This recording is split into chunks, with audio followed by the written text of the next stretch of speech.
Greetings mga migs, welcome back sa Buhay na Salita TV. Ang pag-uusapan natin ngayon ay tungkol sa karma. Kung ano ba ang epekto nito sa ating buhay at paano natin ito mababalanse at kung kailangan ba nating alamin ang katotohanan tungkol sa karma.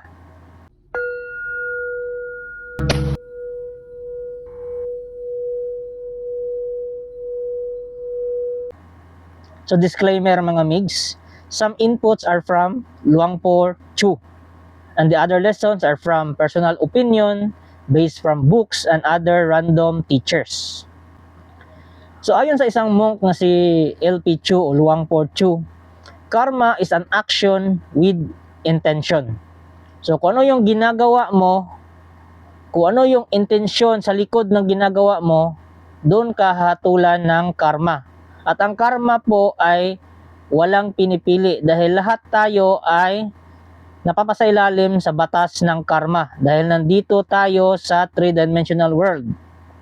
So, ang karma po ay ang batas ng sangsinukob. So, ito yung mga issues with regards to karma. Una is, good action with bad intentions is a negative karma. So, kung may ginagawa ka namang mabuti ngayon pero masama yung intensyon mo, so may malaking possibility na negative karma ang mapupunta sa iyo kahit mabuti pa yung ginagawa mo. For example, ganito. Nagbibigay ka ng mga pagkain sa mga pulubi, nagbibigay ka ng pera, pero hindi talaga bukal sa loob mo yon. It's because ginagawa mo yon, ang intention mo ay para magpasikat sa social media o di kaya makagawa ka ng content sa Facebook or sa Reels. So, hindi yung intention mo ay para makatulong talaga, kundi para makakuha ng views. So, negative karma po yon. It's because pang sarili mo na intensyon ang iyong ginagawa. Ito pa. So, nag-aaral ka ng lihim ng karunungan para kuno na makatulong. Yan yung sinasabi ng bibig mo. Pero yung intensyon mo nasa utak mo ay para gagawin mo itong pagkaperahan kasi tamad ka at ayaw mo magtrabaho. So, ganyan din po. Negative karma pa rin yan. So, isa pang issue with regards to karma. Is bad action with good intentions a positive karma for safety of majority?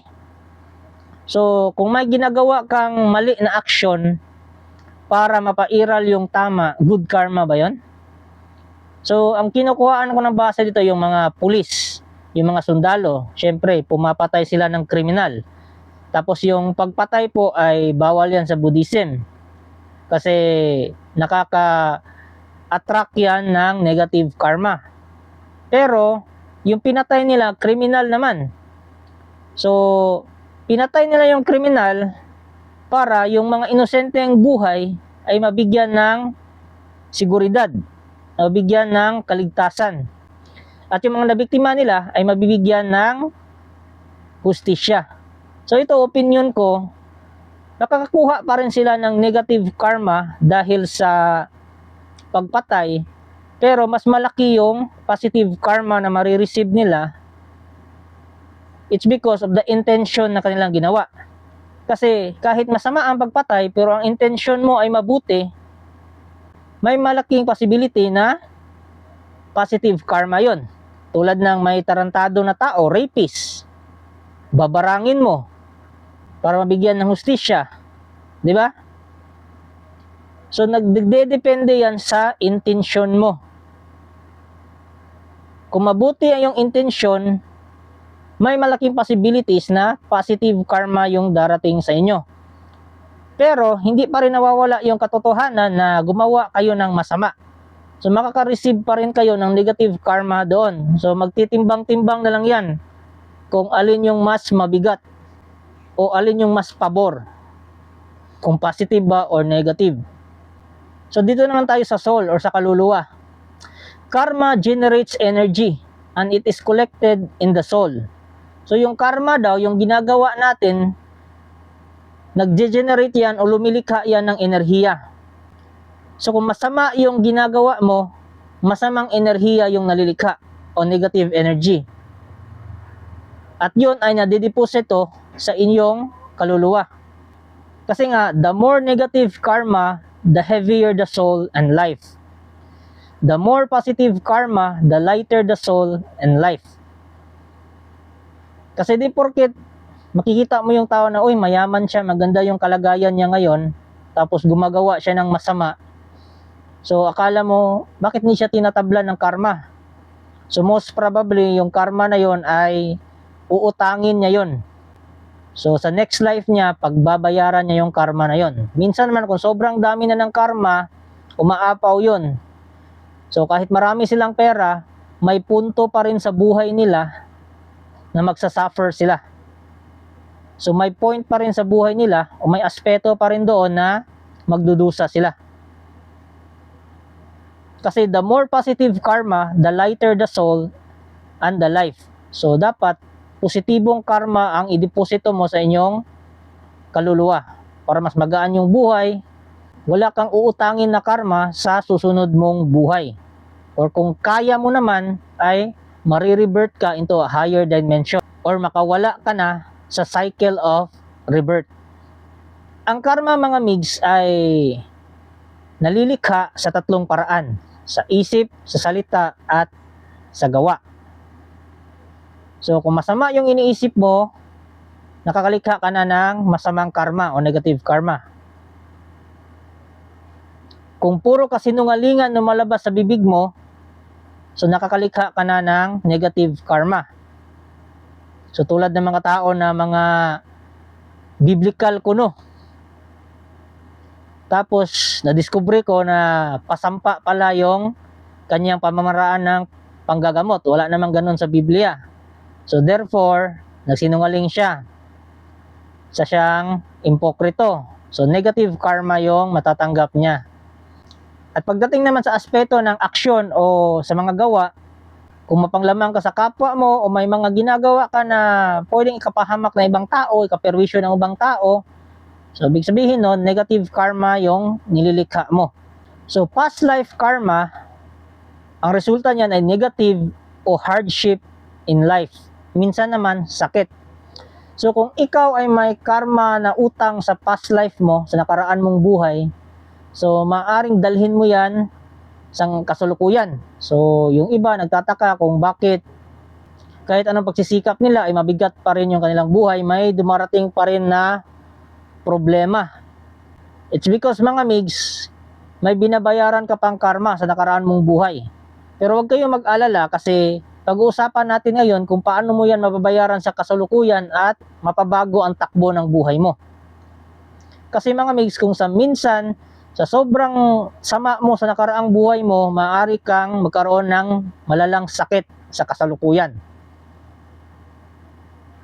Kaya nga minsan nagtataka yung tao bakit na pinapayagan ng Diyos na may isang maliit pa lang na bata or teenager or hindi pa masyadong katandaan ay nagkasakit na ng malubha tulad ng cancer na maaari nilang ikamatay.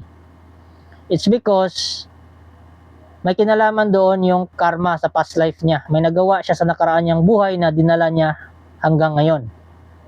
Dahil, mga migs, serious illness is something to do with past life negative karma.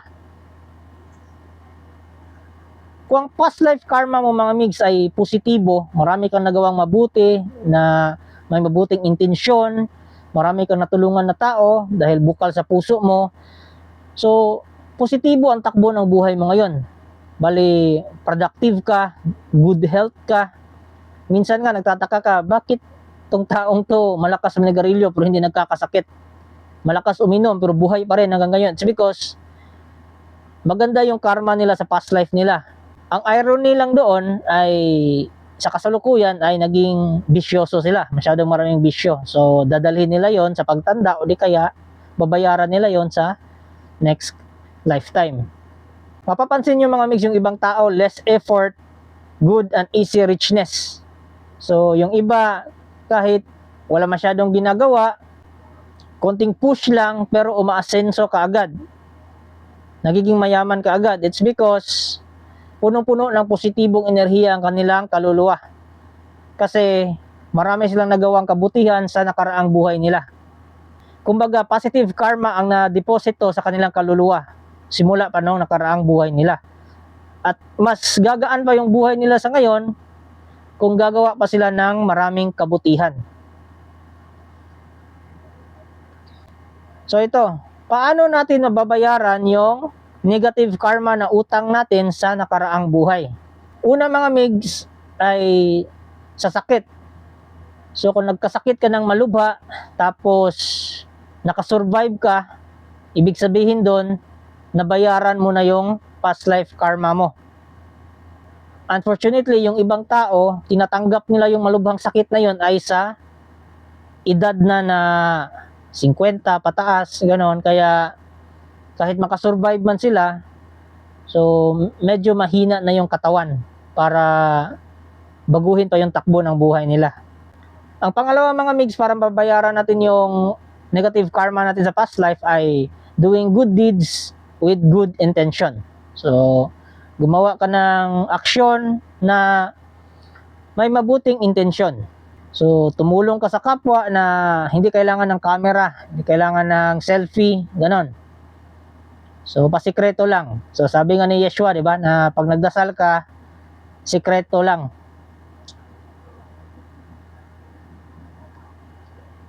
So, ang pangatlo mga migs ay feeding stray dogs.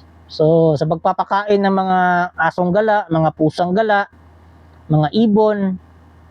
So, isa yan sa mga pamamaraan mga migs na ikaw ay magkakaroon ng kabayaran sa iyong past life karma. So, magiging mabuti kayo sa ibang nilalang. Kahit hindi yan tao, kahit aso yan, pusa man, o anong klaseng pet, so alagaan nyo ng mabuti. Saludo nga ako sa mga taong nagre-rescue ng mga aso at pusa. So nire-rescue nila, pinapakain nila kasi paggala-gala lang sa lansangan. So mas lalong dadami yung population kasi nagbe-breed yun doon. So kinokontrol na yung population doon. So yung mga taong yun, mababayaran nila yung mga negative karma nila in the past life. Ang pang-apat ng migs ay feeding the hungry people but do not tolerate the lazy. Teach them how to fish. Diba? Sabi nga ni Jesus na turuan mo yung tao kung paano mangisda. So, pwede ka magpakain ng mga taong nagugutom. Basta yung taong yon ay hindi mo kukonsintihin na magiging tamad na. Tulad ng mga badyaw. Diba? Hindi na sila nagtatrabaho. Nangihingi na lang. Gagamitan ka ng card na nagugutom ako. Diba? So, pag binigyan mo yan, ibig sabihin, tinuturuan mo sila na maging tamad. Kinukonsinti mo sila na maging tamad. Kaya ang pagpapakain sa mga gutom mga mix ay yung totoo talagang gutom na yung makikita mo na kailangan talaga ng tulong ng taong to. Yung iba naman kasi ang lalaki ng katawan, ayaw magtrabaho, nanghihingi lang. Ang panglima mga mix ay sharing valuable lessons to people. So tulad ng pagbibigay natin ng mga inputs dito sa ating channel, nagbibigay tayo ng mga aral, which is aral na totoo at safe. Ligtas ka sa mga aral na yan. Kasi yung iba, hindi naman ako anti-LNK mga migs. It's because dyan ako galing eh. Ang hindi ko lang nagustuhan sa ibang mga maestro at sa mga commander ay hindi nila sinasabi yung totoo. Kasi sa LNK mga migs, majority dyan, sinasamba dyan ay infinito Diyos. Hindi talaga si Yeshua. Nasisingit na lang sa mga orasyon nila. Pero ang pinaka-Diyos talaga nila ay ang infinito Diyos. So hindi yung Diyos ng simbahan. Okay lang naman kung ganon kasi choice nyo yan na yun yung sasambahin nyo. Pero kung magtuturo kayo sa ibang tao, maging honest kayo, sabihin nyo yung totoo. Huwag nyo gamitin na palusot na ito ay aral ng Ama. Ama sa inyong kaamaw. Kasi pag pinilit mo talaga na biblical yung LNK, masusunog ka talaga pagdating sa argumento. Kasi Catholicism yan na ni-revise lang. So yan yung Pinoy occult. Mas mabuti pa na pag-aralan nyo yung Jewish occult, yung Kabbalah. It's because totoong mga pangalan talaga ng Diyos yun. Pag-uusapan natin yun sa ibang video.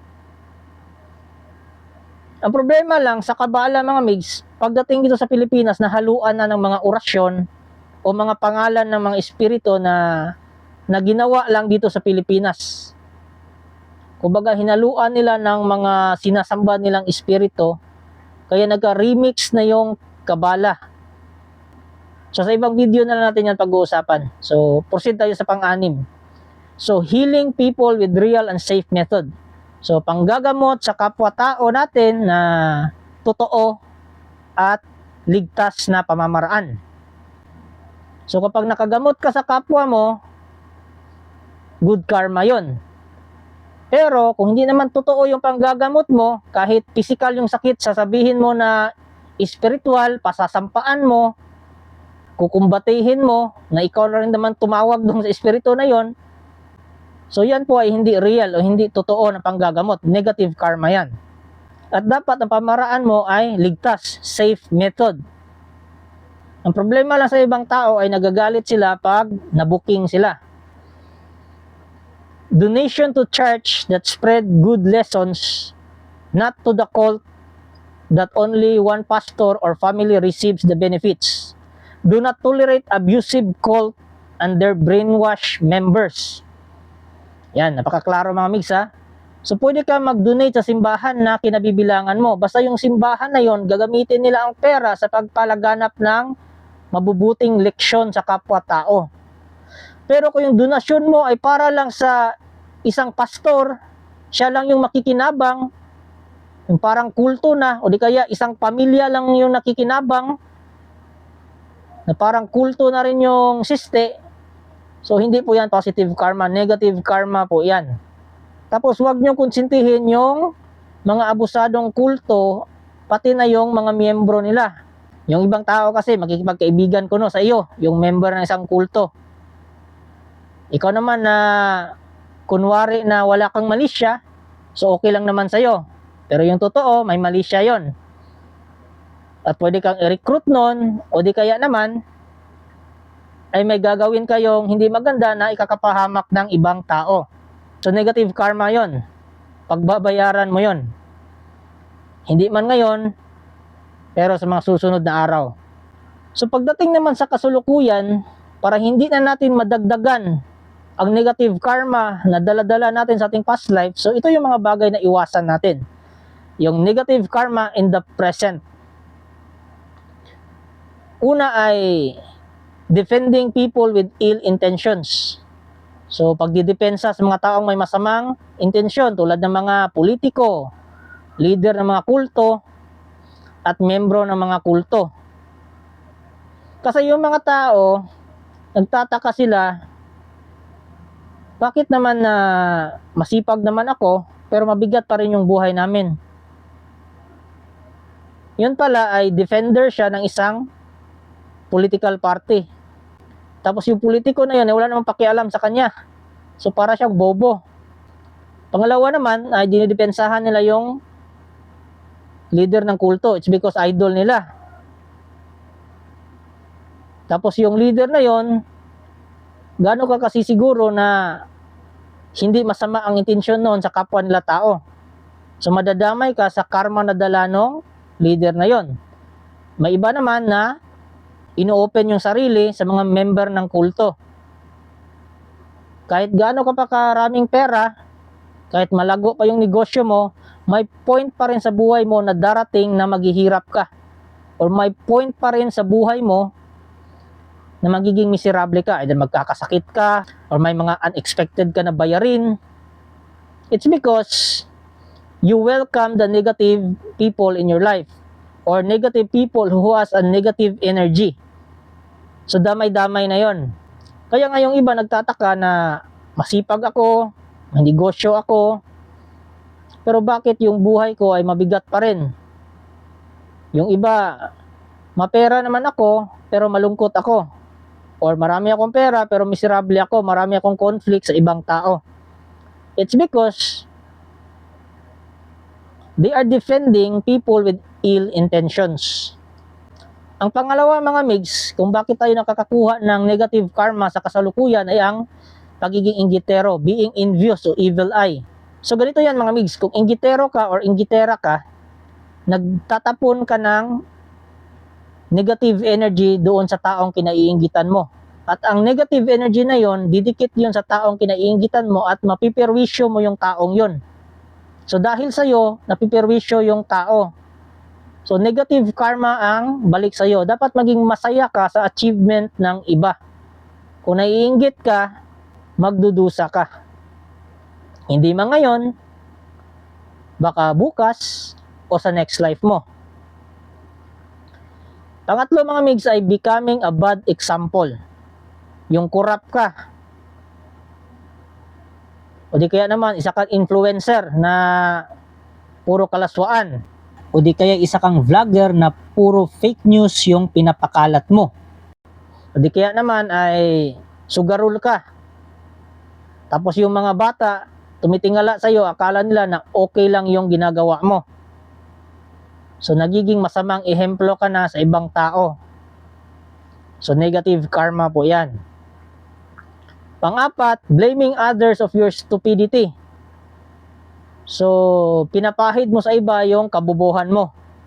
So, kung may mali ka, tanggapin mo. And from there, doon ka mag-grow. Nagawa ko na yan dati mga migs. Hindi naman ako perfect. Ang dami kong mali sa buhay.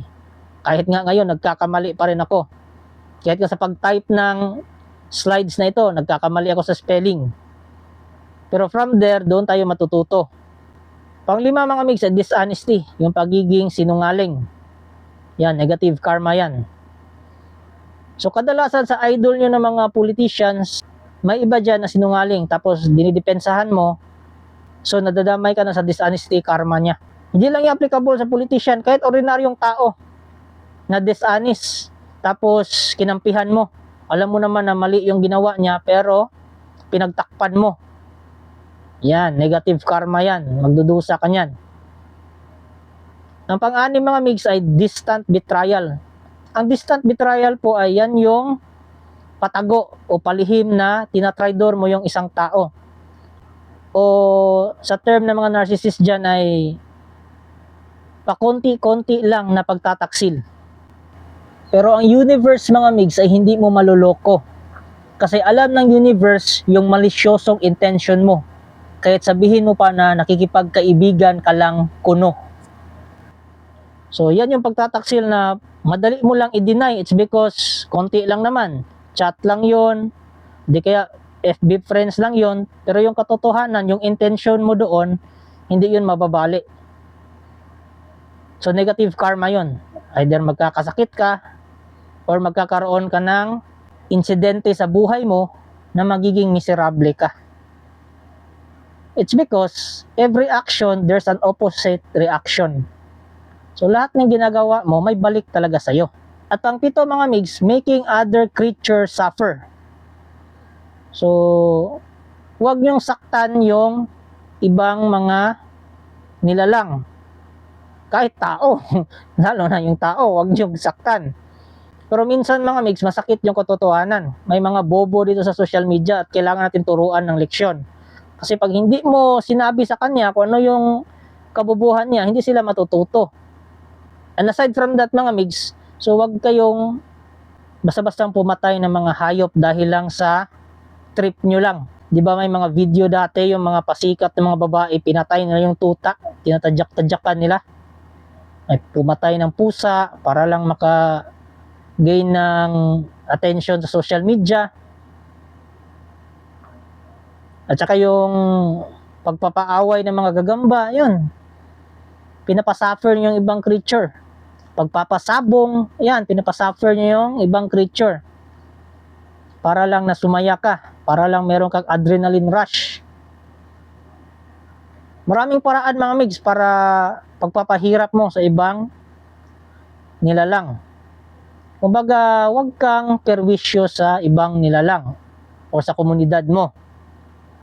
So may example tayo dyan mga migs. Meron akong kakilala, close to sa akin kasi relative ko.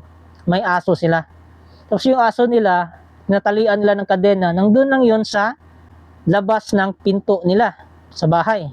Pero nasa loob ng bakod. So umulan, umaraw, nandun lang yung aso. Kawawa. Lakas ng ulan, ang lamig ng panahon, iyak ng iyak yung aso. So kung di ko maatim, sinita ko. Ayun, nagalit pa. So nangyari mga mig sa buhay nila ngayon? Nawala na yung negosyo nila, nawala yung sasakyan nila. nalugi yung negosyo nila, kaya naibenta yung sasakyan, marami silang sakit. It's because hahanap at hahanap ng paraan yung negative energy para pumasok sa'yo. Kasi may ginawa kang bagay na nagkukos ng negative karma. At ito yung katotohanan mga migs na medyo controversial at maraming galit. It's because prayer and karma is not related. Prayer cannot wash away karma mga migs. Kasi yung karma, batas yan ng sansinukob. So kahit lumuhod ka pa sa simbahan, maglakad ka ng paluhod ka o gumapang ka pa o mag-breakdance ka pa dyan, tapunta doon sa altar, hindi yan mahugasan yung karma mo. It's because yung karma mo ay nakadikit yon, nakadeposito yon sa kaluluwa mo. Tapos confession cannot wash away karma. Totoo yung kumpisal mga migs. Mabisa yon, pero hindi yon nakakawala ng karma. It's because yung kumpisal mga migs ay para lang yun sa kasalanan na nagawa mo with regards sa rules and regulation ng simbahan o di kaya sa batas ng God the Father. So kung may nagawa kang hindi maganda or na-break mo yung law or rule ng God the Father, so mag-confess ka, humingi ka ng tawad. Pero in general, meron kang nagawang kasalanan na yung intention mo ay hindi talaga maganda, or may nagawa kang isang bagay na mabuti pero yung intention mo ay hindi maganda, yes, mapatawad ka ng God the Father sa nagawa mong kasalanan sa kanyang mga batas. Pero hindi ibig sabihin no na mahugasan na yung karma mo. So ang paraan lang para mabayaran natin yung karma natin ay yung 7 na sinabi ko kanina. Gumawa ka ng mga mabubuting bagay na may mabuting intensyon. Hanggat maaari, huwag kang gumawa ng masamang bagay kahit sabihin mo pa na mabuti yung intensyon mo. Hayaan mo yung kinauukulan o yung mga taong nakaatas doon na gumawa ng mga bagay na yon para mapairal yung tama. Pero kung hindi yun sakop ng kakayahan mo o responsibilidad mo, huwag mong gawin. So mga migs, I hope nakuha niyo yung point ko and I hope may natutunan kayo sa video ito. So marami pa tayong pag-uusapan ngayong 2026 mga migs. So kita-kits tayo till next topic. Thank you.